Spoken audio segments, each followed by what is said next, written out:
and this here may be tough to you. Snack cake to me, yeah, more hostess. This been overdue forever. Asked me when it was dropping, said never. Should've made you cut the feta, but I designed it Freemason Margiela. What's good, Shellitronnn here, the most woke, no joking. I'm back again with a brand new video, and I'm gonna keep it a Bo-Bray biscuit. You guys already know this. This video is mad late, and when I say mad late, it's about 48 hours after when I usually upload these videos.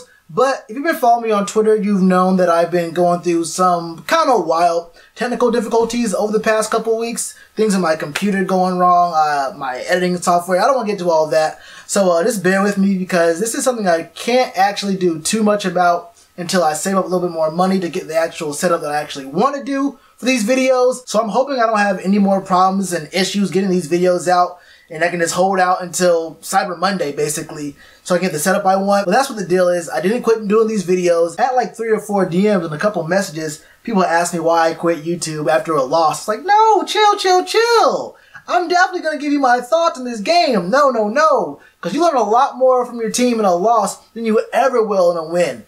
And I learned a lot about this team in this loss against the Redskins, who I honestly thought we'd win against. I said it was going to be kind of close, but this was a game we definitely could have won. But before I get into the actual game here, I want to make this point really clear, because this is a more of an overarching thought that I don't want to forget to get into later on once I get on a real roll, and I may not circle back around to this point. In a full season of the NFL, a lot of wins and losses are determined by a couple of plays, but more specifically, less than one score. A lot of these games come down to who has the ball last and what do they do with it. And this game right here showed me that we can do a lot of things right in the face of a lot of things going wrong for us in the game.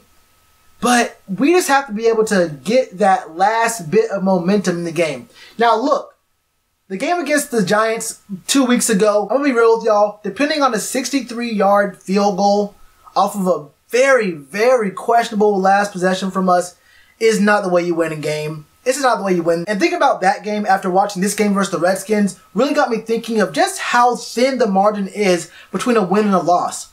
Because honestly, the Giants could have 2-3 wins right now under their belt. We could easily be 2-3. That game versus the Giants, we could easily have been 2-3. But if you also think a little bit deeper about it, the Bengals are a really good team. And just how confident are you that we actually win that game if AJ Green doesn't get hurt for the last half of the game? Those are thoughts that really get me thinking, you know, we could easily be 2-3, but on the same note, we could easily be 1-4. Thinking about these games, we have not played particularly all that well consistently in our games. Even the game versus the Cowboys wasn't really the best outing we could have put out there versus the Cowboys. So watching this game and then thinking about it and having, I guess, extra time kind of cheating to think more about this game, because I was mad at first. The original video I was going to post, I was big mad, and I can't even front. If you would have seen the way I was acting in that video, it was something different. I can't even front it. But thinking about our season a little bit more, us getting into week 7, 3-2, isn't that bad. But this was a very winnable game. I mean, it's off the top. Thomas Davis Sr. and Greg Olsen came back. I did not expect to see Greg Olsen this early, this soon after that re-injury. It seemed like we were putting a lot bigger of emphasis on, oh man, he's going to be gone for a long time. That may have been misdirection from the front office. Because this is no way you say the guy's month to month and he comes back 2-3 weeks later. That's just wild to me, or really 3-4 weeks later. Anyway, Thomas Davis Sr., number 54, bring those comments. I know what I did in that last video where I said TD54 18 times. I know. Look, he came back and he had a few really clutch plays. I know there's one on 4th down in the 3rd quarter where he broke up a pass that I thought there was no way he had a chance of getting to. He put his arm out there. He did pretty well in this game, and so did Greg Olsen. I mean, 6 tackles, I think, from Thomas Davis Sr. and 4 catches for 48 yards out of Greg Olsen. We'll take that for their very first game coming back after a long hiatus. That's okay with me. But what I really had a problem with was our defense. Now, I can talk about the DJ Moore 2 fumbles, you know, on the punt return that basically gave the Bengals, I guess, gain on a punt. That was kind of sad. And then seeing Josh Norman punch the ball out again on DJ Moore, we got to work on his ball security. But even through those miscues and those lapses of, you know, ball control and whatnot, he's proven his worth more and more each week. And I think he's really going to be growing and progressing up until around week 10-ish, where we'll really see what his real potential is when he becomes a more stable and a more integral part of our offense. Because honestly, I don't even believe that we know what our offense is right now. One week we're a running team and Christian McCaffrey's doing everything. The next week we're throwing the ball 40 times and our run game is nowhere to be found. It's so confusing to watch these games and try to figure out who the Panthers actually are. Cam's not inaccurate. He threw for 68% this past Sunday, and I'm pretty sure he's been solidly over 60% for the season. I think he's floating around 65%, 67% for the season. Remember in the preseason, or was it during training camp, he did an interview where he said he thinks that upper 60s, maybe even low 70s for his completion rate would be a very doable thing for him this season. People laughed at it. I was thinking, look, man, let's just get to the lower 60s and talk about it later on down the road. And he's been doing really well with keeping the ball in our receivers' hands, being pretty decently accurate with it until later on in the game in crunch time. And, you know, being smart and looking for his checkdowns and not being too keen to throw it downfield on these fade routes too often. But what I've noticed from teams who actually do spread the ball around a lot is they spread the ball around, but there's always that number one target that you have to always key in on, and like defenses have to be aware of that guy at all times in the field and put their attention to him a lot more. We don't have that on our team.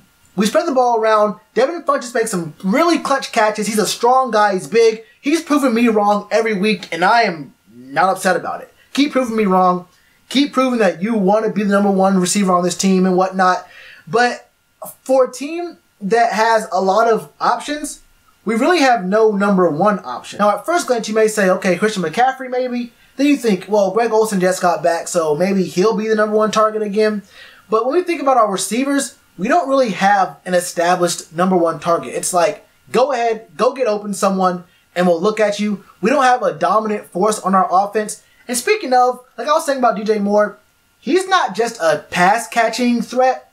He's a really good threat in the backfield, coming around on end arounds and getting the ball in his hands. We have a lot of guys who are receivers who are basically really fast scat back running backs who, with the ball in their hand, they can make plays. Like, give them a screen or give them an end around, something like that, and they can make plays for themselves and make guys miss. And I think that's really where our strength has to come from on offense, because our straight-up running game isn't working. And it's easy to blame the offensive line, but they've been doing really well in pass protection. That's what we did last year, too, when we had a really good pass protection, but run blocking wasn't all that great. But I'm not sure that's the issue this year. I think we're just not really getting the space, or just dialing up the wrong plays with the wrong personnel. And I cannot stress this enough. I was very high on Christian McCaffrey, and I still do believe that Christian McCaffrey should be the premier back in our offense. But not playing C.J. Anderson at all is a big mistake. C.J. Anderson, according to Bill Voth, he only played one snap on Sunday. And he was declared a DNP, did not play, by the NFL. That blows my mind. Why even sign him? I know we signed him for peanuts. It was the lowest thing of all time. But if we're not going to play the man, we could have signed an O-lineman or someone in this, I don't know, a DB. We could have signed someone else or done something with that money. I don't know what all we could have done with that. What was it, like $800K or whatever it was? But if we're not going to use the man, even in like pass blocking, put him on the line, make him do something. Put him in, I don't know, make him return punts. Put him on kickoff return. Put him on, make him a gunner on kickoffs. Do something with this man. Get him in the game. He's getting paid to work out in the facilities and show up in blue and black on Sunday. That's what he's doing right now. And I really do believe that with a 65-35 type of split, maybe even 70-30 split for rush attempts between him and Christian McCaffrey, we would do a lot better in the run game. But not even just that. We have an exotic offense with different pieces everywhere. We could really just run a bunch of misdirections, have different jet sweep kind of things, end arounds, and even just fake end arounds. Make the defense guess, like, okay, is DJ Moore getting this ball here? Do we see Damiere Byrd coming around and getting this quick little toss here? Or will he come out the backfield for a swing or a wheel route? I mean, we have to do different things that make the defense respect what we're doing on offense and make them second guess and think about things. I mean, our play calling looks a lot better than it did last year, but we have so many more weapons that was the bare minimum last year. With all these weapons we have around us this year, we can do so much more. And I think as the season goes on, we'll have to, address that kind of stuff. Now, something we have to address again is the pass rush. We got 3 sacks, but I think at least one, but maybe 2 of those were coverage sacks. You know, where there's like pass rush sacks where they just get to the line, you bull rush, or get a quick move, and you get the quarterback. And then there's coverage sacks where the coverage is so good downfield that the quarterback has nowhere to go with it. He has to either throw it away or take the sack. And I think one of those, I think it was Shaq Thompson's, but I'm not 100% sure. One was a coverage sack, so that really goes to our DBs. But that's not really the biggest issue here. We had a chance to win this game late. We had a good 2.5 minute, 3-minute drill where we did really well to drive down the field. We got within like 25 yards of the end zone, and we forgot how to do everything. 2nd and 5, 40 seconds left with 2 timeouts. Cam overthrows Christian McCaffrey in the back left corner. 3rd and 5, about 38 seconds. He overthrows Devin Funchess in the back left corner. 4th and 5, he overthrows Jarius Wright. And that out route should have been an easy pitch and catch. You know, get out of bounds. We keep both our timeout. That's not really my problem. I have 3 issues with how we handled the end of the game. 1, with 2 timeouts left and a decent amount of time there, why take 2 straight shots to the end zone? The run hasn't worked all game, so it's obvious we're going to be passing. And I would value getting that first down, which means more downs for us. So we get 4 more downs as opposed to having to go for it on 4th and 5. And here's what happens here. We get a completion on 3rd down. If it's to the outside on an out route, something like that, or maybe a screen and we go out of bounds, we get our first down and we maintain both our timeouts. Or we go to the inside and we get a catch on the inside, get a first down. Then we have the option of either hurrying up to the line, running a play, calling a timeout, spiking the ball, which is honestly still a viable option there because 3 shots to the end zone should be enough. And you can still run 2 plays to the middle of the field if you maintain both of your timeouts. 2, Cam's form looks so great during the game, but it looks horrible. And I do mean horrible in the late stages of clutch situations. On 2nd, 3rd, and 4th down of that last drive, we saw 3 different passing forms from Cam that all look bad for different reasons. On the 2nd down play where he overthrows CMC to the back corner, it's not off his back foot. It's off his front, but he doesn't really step through it. There's no follow through. It's like he's too strong for his own good, and he knows he can get the ball as far as he wants it to, throwing it however he can. But getting it the distance isn't really the big issue here. It's also the accuracy. And to make that point even more clear, on the 3rd down play, it's like he didn't really throw it off his back foot, but it also wasn't off his front foot either. He was like flat-footed, kind of even-footed, and he just throws it with his shoulder. He's just so strong, but it's not accurate enough. It sails again, and honestly, that wasn't catchable at all. I did not like that play. That's another thing where I'm thinking you have to throw it to the middle of the field, and we have timeouts there. It was just a really odd play call. It would have been a really hard catch, which Devin Funchess did perform a really hard catch earlier in the game, so I won't hold that against him too much, but in that situation, I just didn't like that play call at all, and the form was still pretty bad. On 4th down, this was really good form, and Cam showed that he can throw pretty well, you know, under pressure. But what happened was, I think that Taylor Moton was getting pushed back into him, and so he released the ball a little bit higher than he really would have wanted to, you know, overcompensate for the helmet being in his face. I think he really could have followed through all the way and got that pass to Jarius Wright without it, but I kind of understand why.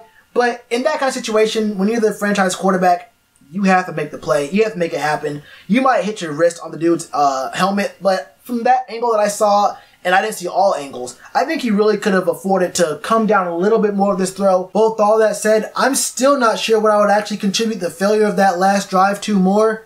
Cam's poor form or just the poor play calling on it. That's like a really strong theme for us this year. We do pretty well up until we have to. Now, I will say that first fumble by DJ Moore may have been the biggest tipping point. They score on the very next play after that. I think if we get the ball back there, we may at least come away with 3. And that's a 10-point swing. Difference between them getting 7 points and us getting 3 points. 10 points between the two. And that circles back to the first point I made in this video. Not about the technical difficulties that I'm having, but the point about how a lot of these games are won and lost on a couple of plays. 1 or 2 plays that are very pivotal, that turn a game that could have been won by one team into a game that was lost by just under 1 score. You see it every single week. There are games that are won and lost early. There are games that are won and lost very late. And in this game, I think we gave them the old 2-piece. We had a really bad break early, and then when we really, really needed it, with the game still in our grasp late in the game, couldn't make it happen. Just couldn't make it happen. And it's starting to really get to me because we haven't played very well all season. We were 3-1. We're still 3-2. We're positive. We're still in a pretty good position in the NFC in general and in the NFC South as a division. But record aside, you want to see your team playing really well, or at least doing one thing consistently. And that's my biggest issue, is we just don't have any consistency anywhere. I mean, Cam's doing pretty well. He had 2 picks in the Giants game, but honestly, he's been playing pretty well, and at least he's been playing better this year than he has in previous seasons, so I can't hold it too much against him. My biggest thing is, can we get a run game started? Please. Can we stop the run? Adrian Peterson almost 100 yards on us. Adrian Peterson is 42 years old. He has not looked all that great in the past couple of seasons. Adrian Peterson is Adrian Peterson now. He is not AP anymore, and he almost got 100 on us. We have to have much better defense. Much better defense and a run game, and we can win these games. If we can actually depend on the run game. I like Cam running. I love Cam running the ball. But when he's consistently our best rusher, or a very close second to being our best rusher on the team, that's just not a great look. We have too much talent in our backfield that we can't get this right. But that's just me. What do you guys think, man? I know you probably already shared your opinions in several different places, because this video is mad late. But let me know. Shout out to y'all who watched the whole video, who even came to the video. Hopefully we can get these things out in the timely manner that we usually do. And these issues I've been having with my stuff are either going to stop or they'll be fixed in the next, month or so. Either way, man, let me know your thoughts in the comments below. And you already know to do with that like button. Cheers to you, appreciate the chance. Being told y'all I been the man. Being told y'all I had the gift. Tell a friend to tell a friend. Real ones gonna recommend. Count this as another win.